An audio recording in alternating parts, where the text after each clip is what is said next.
Hi everyone, this is Jim. Welcome to this postmortem of my Blitz game number 611. I have the black pieces. My opponent played d4. I go knight f6, hoping to get a Grinfeld, and he goes knight f3. So not the usual queen's pawn opening, but actually we transpose after d5, play c4. So we're in a queen's gambit of some kind. I can go to, with e6, I can go to a traditional queen's gambit declined. With c6, I can go to a Slav defense, which is what I chose, or I could take it, the pawn, and go to a queen's gambit accepted. Anyway, I chose the Slav defense here. That's the line that I'm most familiar with. He goes knight to c3. I go e6, the semi-Slav, the pawn triangle. And now he plays the second choice here, bishop g5, actually a very sharp line. e3 is the most common way to play here, and that can lead to the Moran or the anti-Moran variations. Anyway, bishop g5, an interesting move. And h6, the top choice here, is putting the question to the bishop immediately. Although I think if you want to avoid some of these sharp lines, you can play knight b, d7, and you're okay. It's a little bit, you have to be cautious about playing too quietly here as black, because white already has a lot of space. And there is a danger that you can just get kind of squashed in these positions. So h6 is the more dynamic choice, and you're trying to fight back a little bit. And then normally white takes, or often white will take, with the idea. Let's show this first. After takes, queen takes, e3, and then knight to d7. This is a position where, and bishop d3. And now black can take if he wants to get a little tempo on the bishop. Most common move here. This is a position where white has given up the bishop pair. But white is prepared to castle quickly on the king side. White has a little more space on the center. And black's queen will probably have to be repositioned. So white has gained quite a lead in development. And black does have to be careful. Like I said, that he doesn't end up getting in big trouble. So that's an interesting way to play, just taking the pawn. Just taking the knight and giving up the bishop pair. What my opponent played, bishop h4, originally this was thought to be a bad move because it loses a pawn. It loses this pawn over here because of this sequence with g5. Well, normally, let's play how it goes normally. Normally, black takes first. And then e4, threatening to pin this knight and win it. And now g5, just holding on to the pawn. e5, this is an incredibly sharp line. And now g5, breaking the pin. And what's funny about this position is that white can sacrifice the knight here because he's going to get the knight back on this square. Anyway, this leads to crazy complications. That's what I mean about this being a pretty sharp position. Let's see, that was b5, which you can play. g5 right away. Kicking the bishop back is maybe the more sane way to play. The bishop drops back, and then you play b5. And this is similar to a position that we could have gotten to in the game.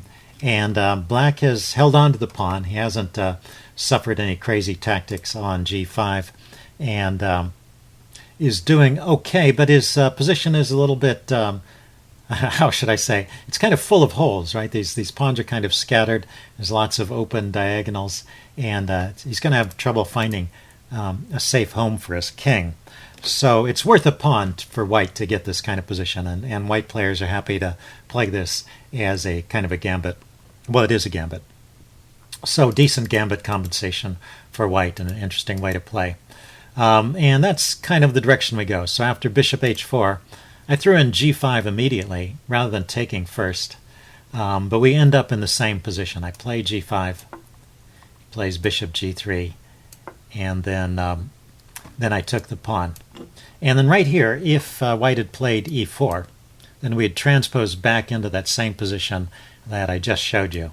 My opponent played something different here, however. He played a4. And after this, we're just out of the opening book.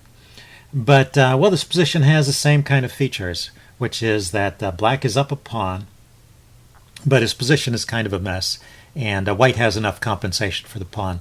So it's not like black is worse here. White has maybe a slight opening edge, but no more than usual. And, you know, there are a few holes in white's position as well. He's given up this b4 square, for example, so I get a good square for my bishop.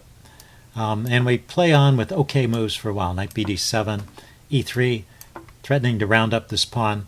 And right here, I need to, in the spirit of this opening, I need to just play b5 here and hold on to that pawn.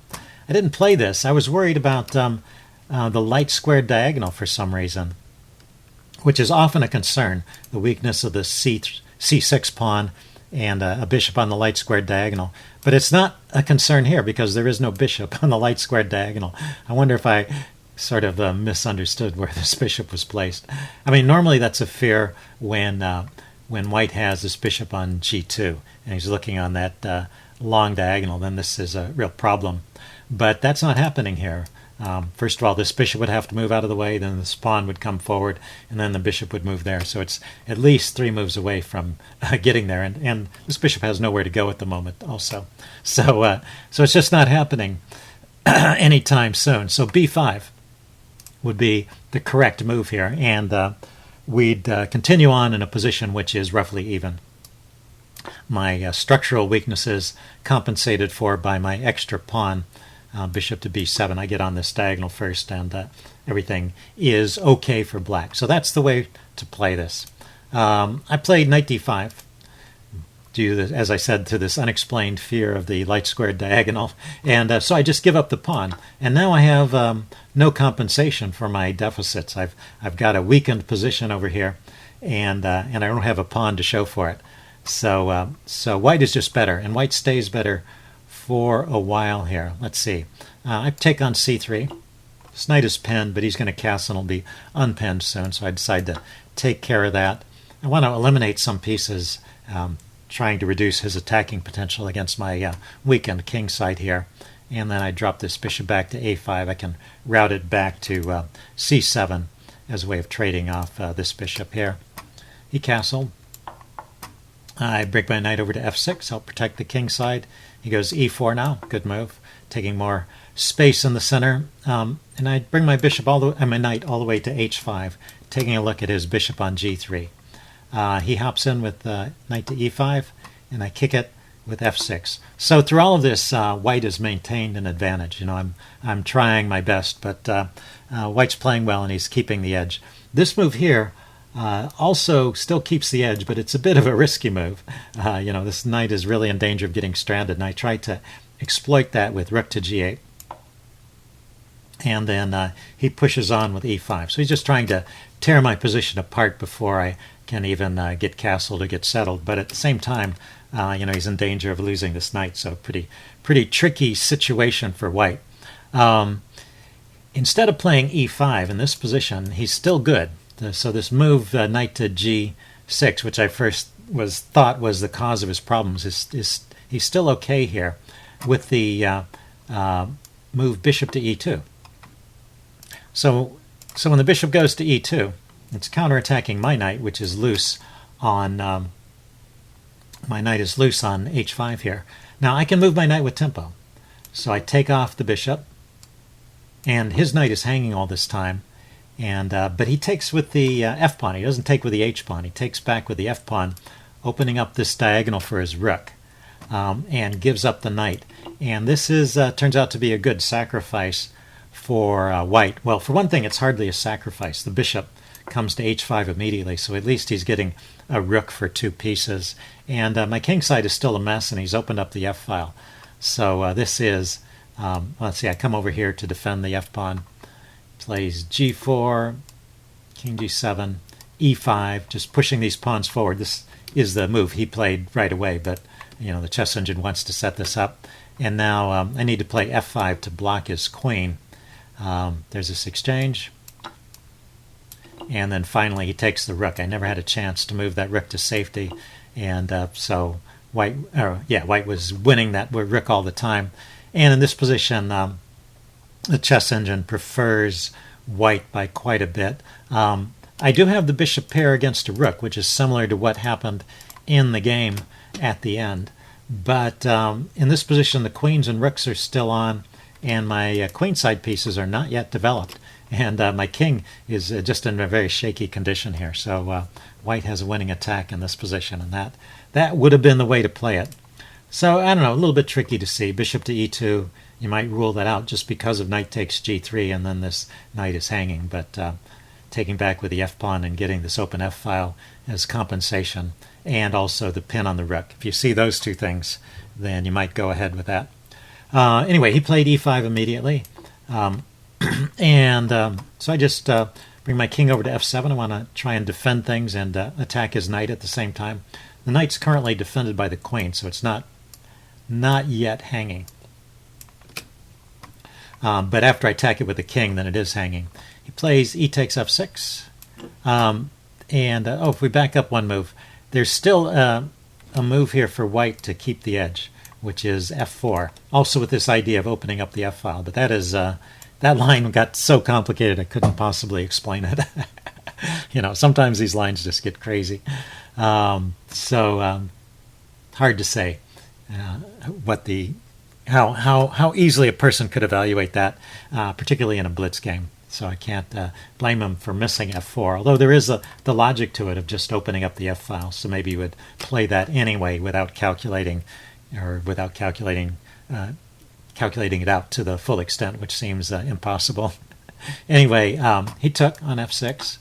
I grabbed the knight, and after a couple more moves, I think after bishop d3 and rook takes f6, actually black is better now. He hasn't got enough compensation, and I have this rook on the f-file covering my king in a way. So I'm doing okay, and his bishop still doesn't have any great squares. Well, he could try bishop e5. Oh, he did play that. Bishop e5 going after the rook. And I decide to give back some material here, which I think is okay. I get this knight into the game, and he gets the rook, but my king stays relatively safe. Cancel that. I took with the queen. Yeah, that's a little better, I guess. So he comes in here with bishop to e4. I play bishop to d7. I need to get my pieces off the back rank, get them all involved in the game. He plays g3, kicking my knight. And right here is where I give up the advantage. The chess engine has been saying this is close to winning for black, but I need to play the move knight to d5. That's the engine suggestion here, and it's a logical move, a nice centralizing square. And if he pushes this pawn forward to try and chase my knight away, then maybe that creates some more weaknesses for in compensation. Maybe my knight can hop in on the dark squares or something. Anyway, that's the recommendation. I brought my knight back over here, staying on the king side, trying to play it safe. And now the position has gone back to about even, and it kind of sways back and forth between slightly better for black or slightly better for white for quite a while.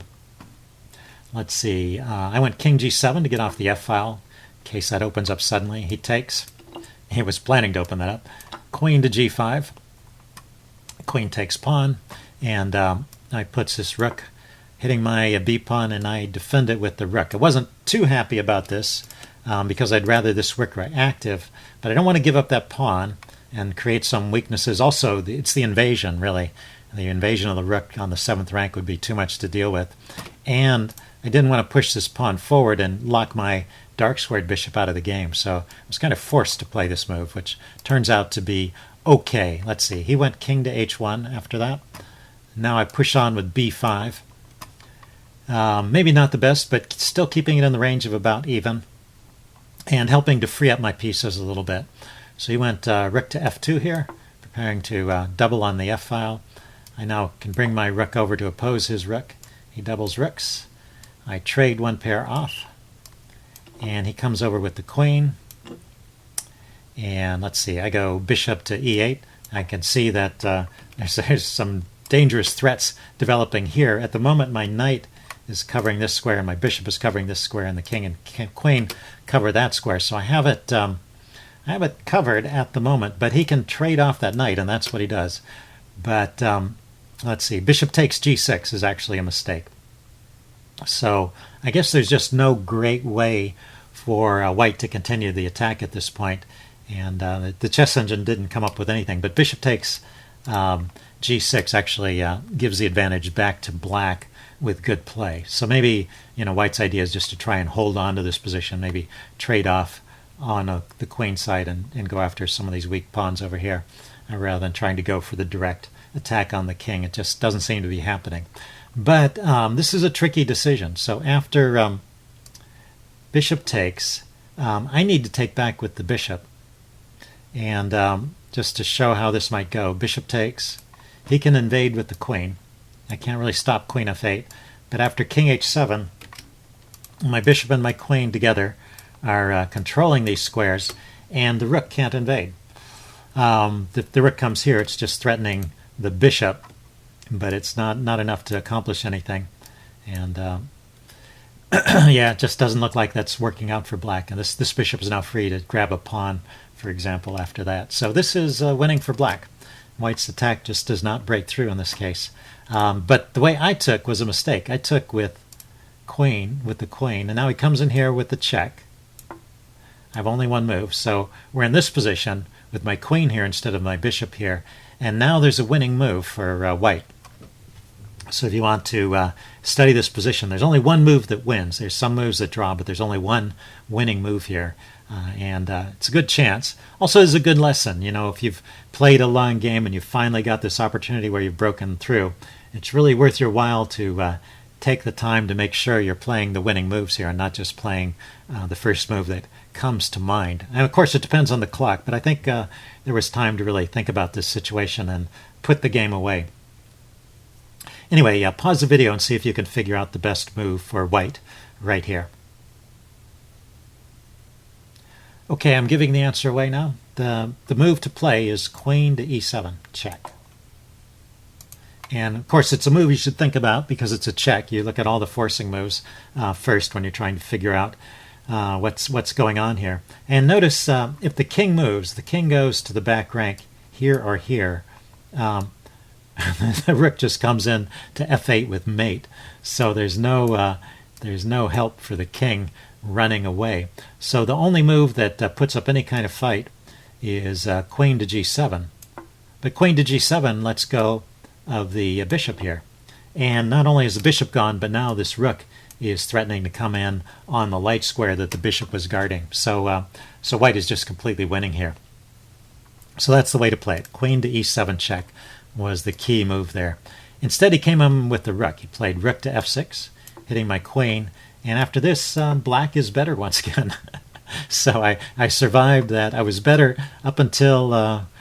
I was better, or at least equal through the middle game. He made a mistake, and I had a winning edge with bishop takes. Instead, I played queen takes, and he had the win, but he didn't find it. And now we're back to the situation where I'm winning, and we just get into this endgame. There's no good way for him to avoid the trade. If he takes the bishop now, I take the rook, and I'll be a piece up. So trades queens, and then grabs a pawn. And this might be okay for white with a active rook, but there's a certain unfortunate coincidence in terms of the location of his pieces and my pawns. After bishop to f7, he can't take here because of bishop to d5 check, winning the rook. So I get to keep all my pawns. His rook is under attack and has to move. He went rook to e7, pinning my bishop. Probably a better try was rook back here defending the pawn, but he's losing pawns anyway. This pawn over here was hanging, so he saves the a pawn and gave up the c pawn, and now he's got the d pawn. He's going to try and push it forward, taking advantage of the pin. But the endgame is a pretty good illustration of how the pair of bishops can really dominate the rook in the endgame. So I have a situation now where the immediate tactics have disappeared. He has a passed pawn. I have two passed pawns, but the total number of pawns is even. It's really a contest between the bishops and the rook. And the bishops in an open board can really dominate a rook. A pair of bishops is the rook is no match for a pair of bishops in general. So in the endgame like this. Okay, so I played bishop to b4, hitting his rook. He grabbed another pawn. I went king to f6 to unpin this bishop, and I'm going to try and round up his d-pawn, which I don't think he can defend. He tries rook a6 check. And come over here to attack the pawn. He pushes on. Now I take with the bishop. And let's see, he tries to bring his king into the game. But basically nothing is working at this point. I push the pawn forward. Rook a5 check. He tries to harass my king some more, but well, this just helps me in a way. My king is coming over here to where it supports the pawn. That's what I want. He tries to bring his king in, but it's a little too far away. Push on with b3. He goes rook to b5. I bring my king one step closer, and he resigns at this point. There's no way to stop that pawn except by sacrificing his rook, and then I can win with the two bishops against the king. Anyway, interesting game. Hope you guys enjoyed this. Leave any comments you have in the section below, and I will see you again soon.